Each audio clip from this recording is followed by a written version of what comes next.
social phobia or social anxiety disorder is an interesting thing to look at in relation to autistic people, because a lot of autistic people do have social phobia, properly speaking, but they aren't the same thing at all. Even though they can go together, social phobia and being autistic.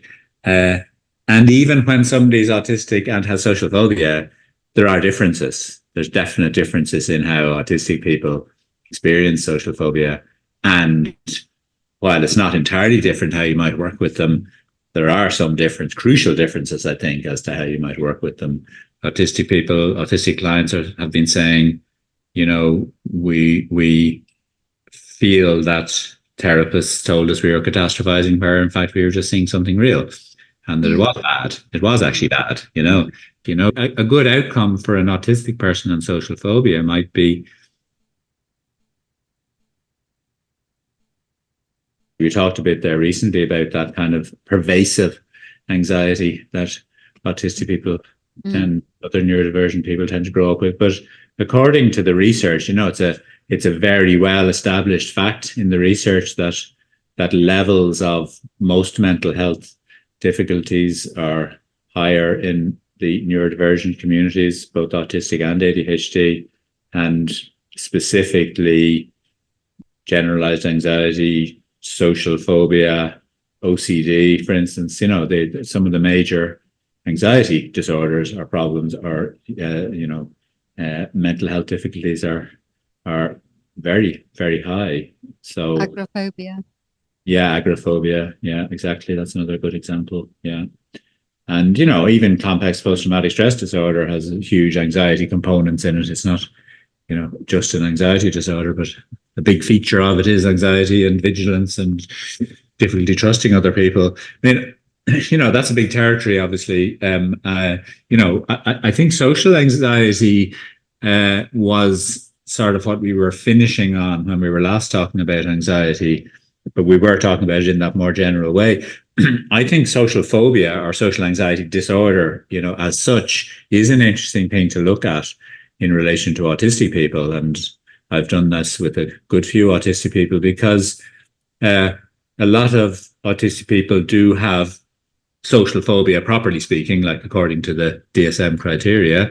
A lot don't. They're anxious in social situations, but that doesn't mean they meet the criteria for social phobia, such or social anxiety disorder. And sometimes they've been diagnosed with it and sometimes not. And some people have been diagnosed with social phobia at some point in their life, and that masked the fact that autism needed to be looked for, because they felt it explained everything. Now, in fact, there's only a very, very partial overlap, even though the two can go together. And that's the bit that I thought might just start talking about in this session and see how far we get with it. But they aren't the same thing at all, even though they can go together, social phobia and being autistic. And even when somebody's autistic and has social phobia, and it is one of my pet topics in therapy, there are differences. There's definite differences in how autistic people experience social phobia.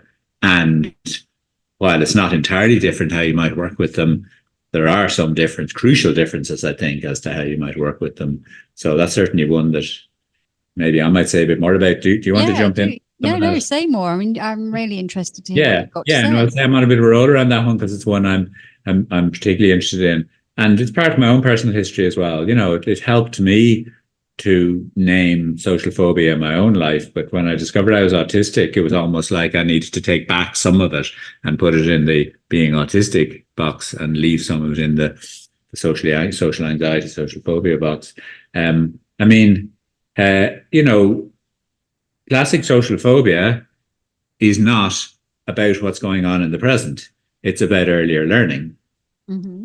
That's my understanding of it, is that if people meet the criteria for social phobia, it means that they find it very hard to imagine that people aren't judging them, and that people, like them, and that they actually are welcome, and that they didn't necessarily say something stupid, and everybody isn't necessarily saying, oh God, what did he come for? You just talked rubbish, or why wasn't he more friendly, or something like that.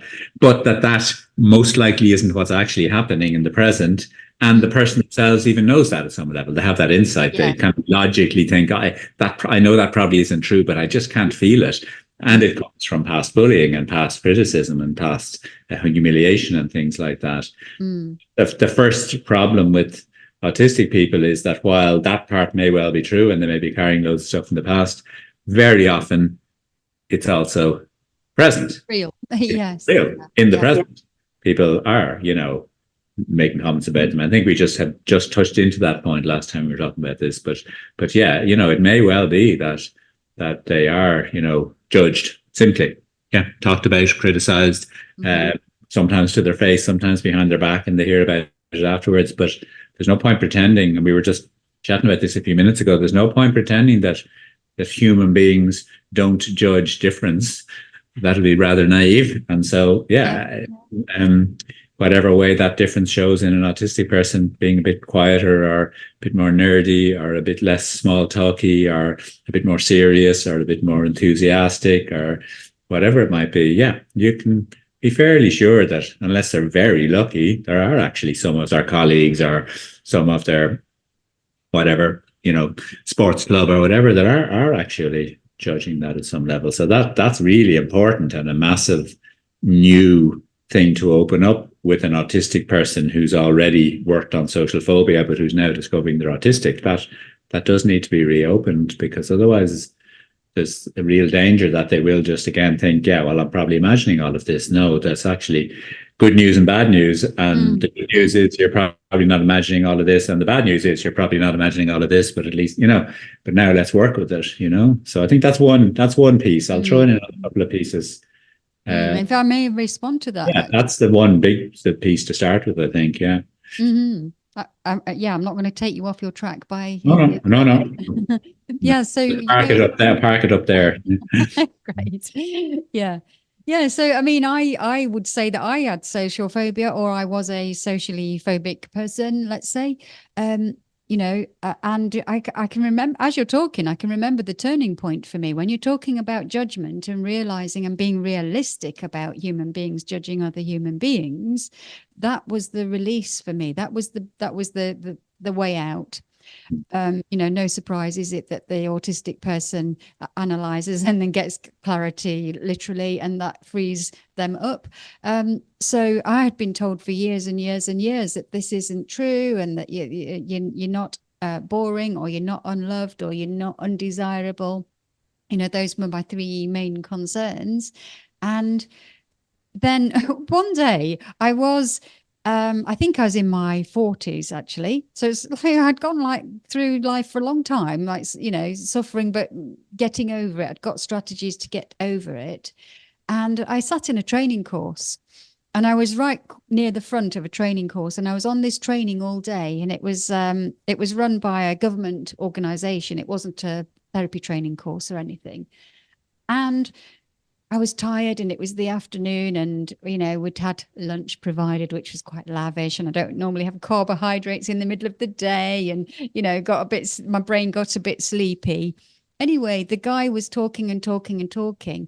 And I noticed my own mind saying, oh, look at his fat belly hanging over his trousers, and, look at those shoes. I mean, I'm not against bellies. I've got one, right? So, and I thought to myself, what are you doing, Vorna? He's probably a decent guy. Here he is with his job, doing things for the community, and I thought, what are you doing? I thought, well, if you're doing it, I bet everybody does it. And so that's normal, that actually, even though I don't really think badly about him, he actually wasn't even out of shape, right? So I was thinking that, and it wasn't even true, and I knew it wasn't true, and I knew that I respected him and actually found him extremely attractive. So I thought, why has my brain done that? Why have I judged him? And it must be because he's just in that position on stage, and that's what human beings do. And no wonder actors get stage fright, and I just thought, well, so it doesn't mean anything. It doesn't mean anything. You know, so even if people are making judgments about me, that's because that's what human beings do. And instantly I was just freed from it. I'm not saying I don't ever feel uncomfortable in the presence of knowing that you're being judged. I'm not saying that, but I don't have it making me very, very anxious prior to, thinking about going to social things or interacting with people. And I think that, again, when we do social phobia work with people, we are usually working on some of the cognitive side of that, which includes, is everybody really thinking about you, or are they probably thinking about themselves a lot, which is what most people do, presumably. But also the bit you're talking about, how much does it matter? How much does it matter if in actual fact people's idle thoughts are sometimes, I don't think much of the jumper he's wearing or whatever. What if? The thing, of course, is that for people who are marginalized, it can matter. So it may not matter in the sort of some of the examples, those kind of examples, but on the other hand, if it's about not being small talk or being nerdy or a bit over conscientious or the kind of things that people might criticize in a work setting, well then it becomes a bit more pervasive, I think, and does matter, to the person. And it's one of the bits of feedback I think the clients have given. I don't mean just not only my clients, I mean in the literature, is that with anxiety in general, but social anxiety is a classic example, as is generalized anxiety, is that autistic clients have been saying, we feel that therapists told us we were catastrophizing, where in fact we were just seeing something real, and that it was bad. It was actually bad, so it's subtle, all of what we're talking about here is subtle, because, we're trying to match, in a way what's real, and another way just what's workable for people. It's like, what way can I see the world around me that'll work for me? In the end of it all, we don't know for certain mostly what other people are thinking of us, but if we are picking up in a workplace that people stop talking when we come into the room and look a bit uncomfortable because they were talking about us, and then maybe we even hear from somebody we trust that actually, I think we get a bit of a report of what some people are saying about us. And if it's down along those lines, and it can even be about being autistic, because autistic is not a positive word everywhere, as we well know, I mean, I can't remember if I mentioned that before, but I know at least one example of a client telling me that they were sitting at a canteen table at work, and two of their colleagues were laughing at another colleague and calling them autistic in a negative way. And my client was sitting there thinking, well, I'm autistic. You don't know it, and you're talking about me, you're talking about autistic people, and talking about me. And they didn't say so. And they were partly talking to me about whether they might sometimes say so, So, that sense of it's real. And in the end of it all, though, coming back to your point, part of our goal, actually, I think, with autistic clients, as well as with other clients, is to get sufficient self-confidence where it doesn't matter so much. That's partly the unmasking process and the low self-esteem process, and the becoming happy with being autistic, and the maybe meeting a bit of other, a few other autistic people, so you feel a sense of community and pride. And then I definitely think that's the direction we're heading, as in we're autistic, and it doesn't matter what people think about that. And we can, have a, proud to be nerdy, march, and there's some great memes on that. There's a great cartoon that goes around the internet, social media that I follow, autistic social media, that, is a young girl, and, somebody says to her, God, you're a nerd. And she says, yeah, true. And someone else says, God, you're very quiet. And she says, yeah, I like being quiet. And, they're trying to tease her, but she's just saying, yeah, I'm into, isn't that nice? Yeah. I love it. Thank you very much. Ultimately that'll be the place to get, but then that's the other big piece, I think, for me and autistic people and social phobia, is where are we trying to get? Because of course the catch, and this is big warning to the therapists who, aren't familiar with this and who need to do some training, just put in a plug there for training, is we have to be very careful not to be neuronormative about the goals of social phobia work, because the usual goals are meet more people and be more comfortable with those people and get more comfortable with your colleagues at work. And let's do an exposure exercise now where you sit more with some colleagues over lunch and make a little bit of small talk. And I mean, it's one of the ways that I discovered autistic people in my practice was doing social phobia work with them and realizing this is not relevant. This is not relevant to this person. Right. And I'd begun to get hints around the whole area of autism, Asperger's in those days. And you know, 2 clients had mentioned it. So I began to look at a couple of other clients and thinking, we're not going down the normal social phobia track here. Of course, that gave me a lot of light bulbs for myself, you know, because you know, the solution, a good outcome for an autistic person on social phobia might be just being, you know, a little more confident to try and make friends with that one person in their chess club or whatever it is they're going to, you know, and that's it, because they think they have, you know, they seem to be their kind of person, but they're a bit afraid to approach them, and that's it. It might be like one friend who they then will just chat to at the chess club once a week, like they're not even going to try and meet them outside of, you know, and it isn't the standard thing of you got to have more friends and more social activity and more comfort in the normal way of socializing. I mean, to you and I, that's a terribly obvious thing to say, but it's presumably not obvious to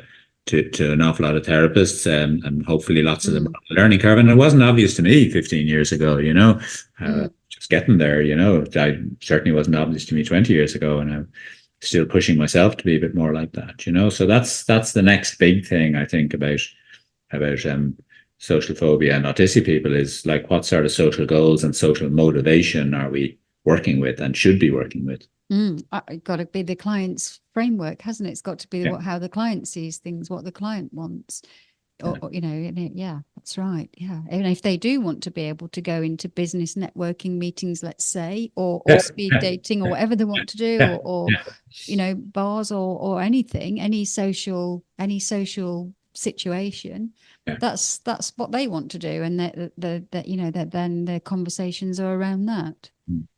There's in some of the stuff that I come up against, there's also a bit of an overlap between kind of neurodivergent ways of being and generational differences, because a lot of younger people, particularly a lot of younger neurodivergent people, are more likely to be happy, at least to some extent, with social connections online. Yeah. And that's something that less neurodivergent and also often just older parents can't get their heads around. It's like, you don't have any friends, you're in your room a lot. No, I have a few fantastic friends. It's just we meet gaming, you know. I had a client who's in their early 20s, an autistic client, and you know, non-binary, and they were saying to me that a new friend they made in person, but who's autistic and into gaming, had said, look, I'm going to introduce you to this game I play, and you know, it's on this Discord server, a term I only learned a couple of years ago. I know about Discord. And you know, so I'll you know, I'll introduce you to the game. You can join, and then you'll meet some of the people I know who also played this game, you know. And my client was saying that, you know, not only when they went and joined, were online on the server to play the game, they started, you know, introducing themselves, and people started welcoming them and were very welcoming, you know. And but then they also decided to say, and by the way, I'm autistic. And then again, a few people popped in with, oh yeah, me too, I'm autistic as well, you know. And it's like those kind of that kind of social experience, social validation, sense of welcome is what we're looking for, what everybody's looking for.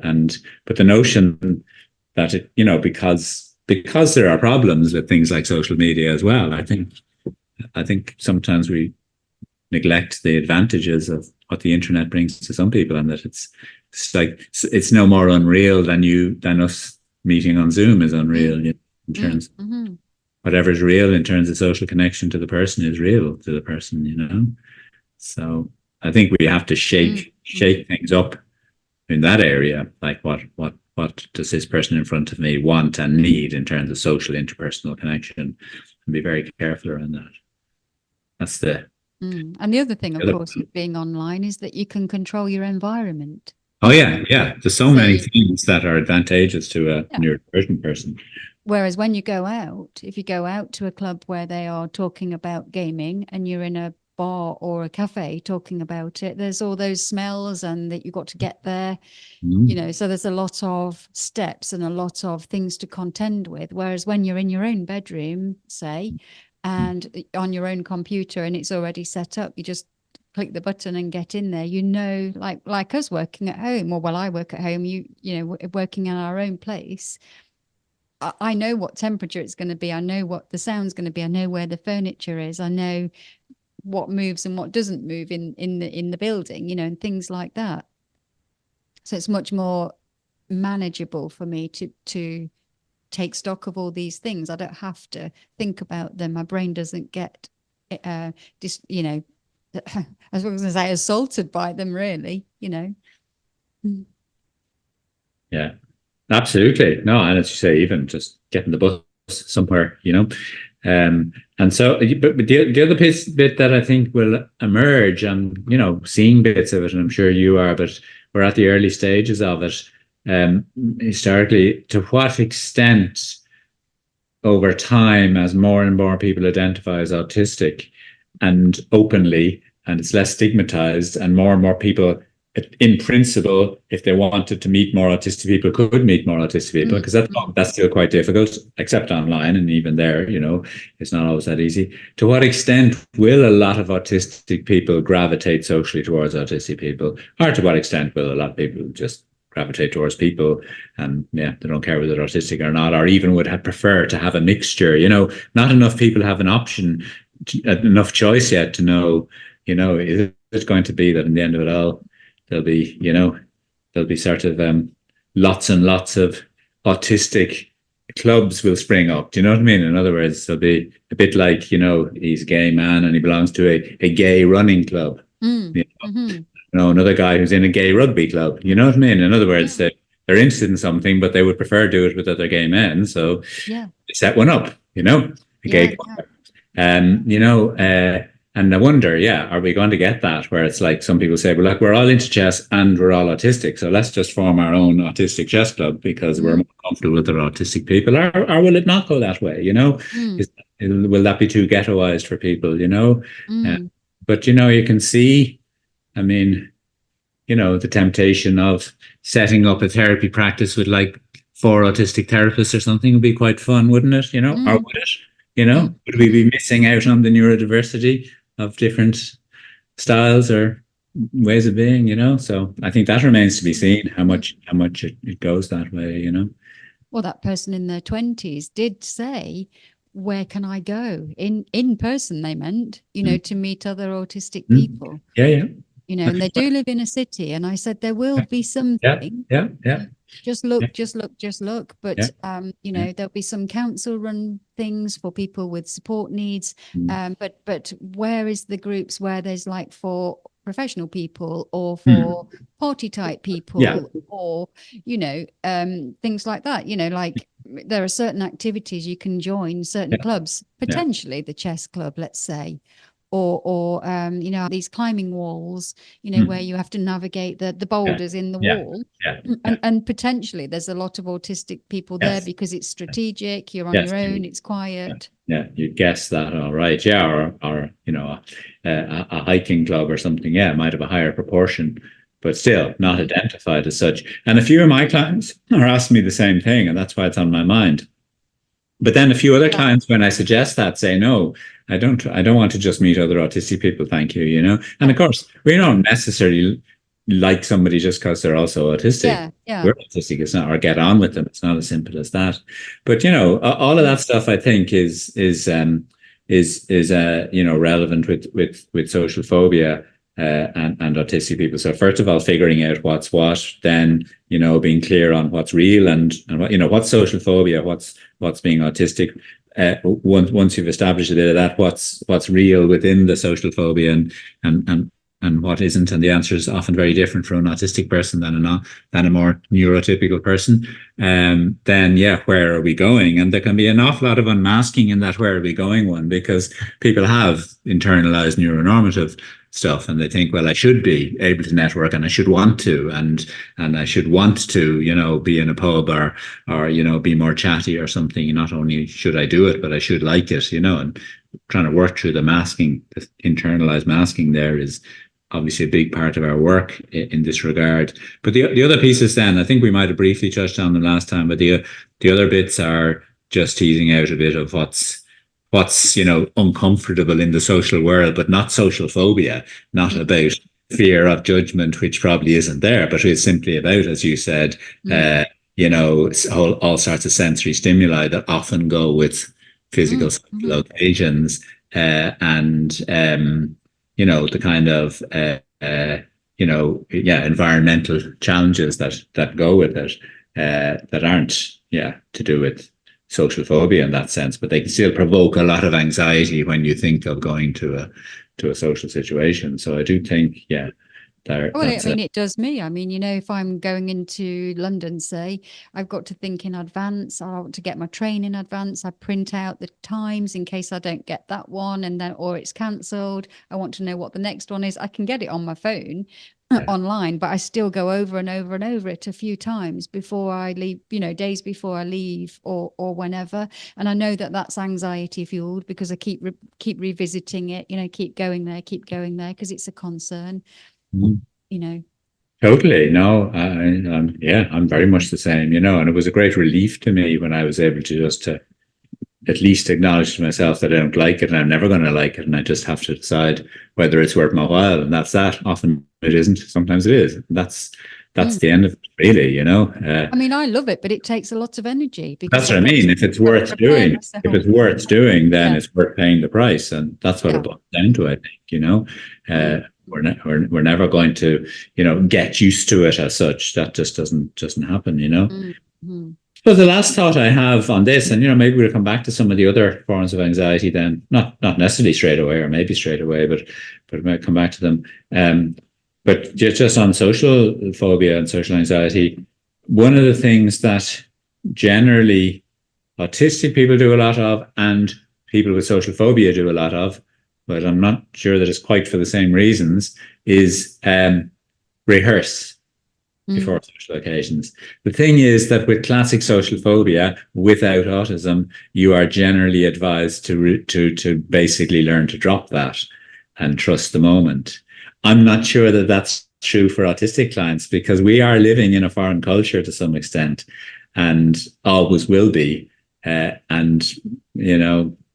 think so far my thinking is no, there often is actually need of a bit of rehearsal. Not in every situation. If you're meeting your best friend for a cup of coffee, hopefully you don't need to rehearse anything. But if you're going to have a kind of get together of all colleagues, for a bit of a chit chat or something for the end of the year or something, well, you probably are going to have to plan a bit who you'll talk to and maybe even how to start the conversation, and certainly. I think that's different though. That's a really interesting point because there's a difference between am I going to make myself out a script and then that would be masking, that would be hiding my real self, or what if what we have to do always is think something through and systematically figure out what's going to happen. How will I encounter all of these situations and just give it some thought? It's not about rehearsing it so it comes out like a script or anything, or presenting yourself in a a different version or even if it looks the same as you. But it's actually not that you're going to just respond in the moment. What if it's okay to not expect yourself to do that? It's all right to think it through first. And the ways that then when you're on your own thinking it through beforehand, the options that you're choosing are of your authentic self, but it just gives you time to process it and think and feel what it might be like and imagine it and then respond in a way that is authentic rather than a scripted. We're not saying a scripted version as in a masked, a camouflaged version. No, that's really helpful. Actually, I'm glad I raised that. No, I think you clarified it for me. Because yeah, that. I think that is the difference. The difference is again with if it was truly socially phobic, you would be trying to think of a way not to be yourself so that you wouldn't be judged for being yourself. And that obviously goes then with autistic masking. But yes, it can also simply be, no, I'm going to be myself, and I'm not worried about being judged or about being myself. It's just that in this sort of context, I don't I'm know not what's going to I'm happen. not good Yeah. at being spontaneously Yeah, myself. that's it. So I better make a few contingency plans and have a few ideas ready and do a little bit Mm-hmm. of planning. No, absolutely. That's really clarified that for me actually. So I'll add that to my list of ways of Yeah. describing it. Yeah, yeah. Yeah. Because that hits my intuition. That's kind of what I was trying to get clearer in my head was that. Yeah, I think that is the difference. Yeah. Mm-hmm. Hmm. Great. Well, that's a nice note to finish on. Yes, it is, Always yeah. nice to get some insights. Yeah, I mean, it is the great thing about having the chats, isn't it? Is we throw things back and forward with someone else, you do get, you know, things emerge that wouldn't just happen if you're sitting thinking about something. Yeah, Mm, which is yeah, great. definitely. Yeah. Okay, so Yeah. look, we might Stop them. we might pick up some more anxiety stuff next time, or we might move on to something Yeah. else. Certainly, there are, OCD and generalized anxiety disorder, and as you say, agoraphobia and things like that are very. I mean, they're prevalent in the world in general. They're not, they are among the more common mental health problems anyway, but they're extremely common in the autism community. So yeah, so we might And pick up then the big one, the the PTSD. PTSD. Yeah, Yeah. PTSD. Yeah, Yeah. that's just such a core one. Yeah. So yeah. Mm-hmm. Stuff we can come back to there. Yeah. Yeah. Mm. Right. Yeah. All right. Be in touch before then, I'm sure. Anyway. Yeah. Yeah. Right. All Okay. right. Yeah. Right. See Take you care. then. Yeah. Thank you. Bye. Bye.